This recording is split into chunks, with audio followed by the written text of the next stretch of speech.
မြေမြုပ်မိုင်းနဲ့စစ်ကြံလက်နက်ပစ္စည်းတွေရဲ့လူသားတွေတရိษံတွေအပေါ်ချင်းချောက်မှုအန္တရာယ်ကအလွန်ကြီးမားပါတယ်။အဆိုးဆုံးကအသက်သေးကြီးပျက်စီးတဲ့အထိဖြစ်စေသလို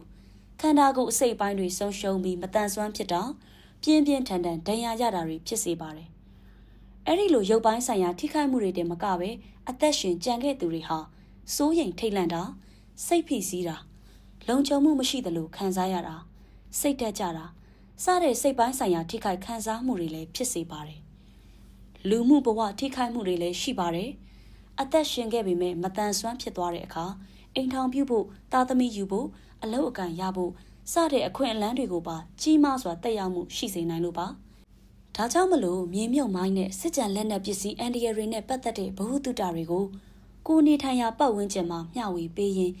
ချစ်ခင်ရသူတွေကိုပောက်ကွဲလက်နက်ပစ္စည်းတွေရဲ့အန်ဒီရတွေကနေကာကွယ်ကြရအောင်ပါ။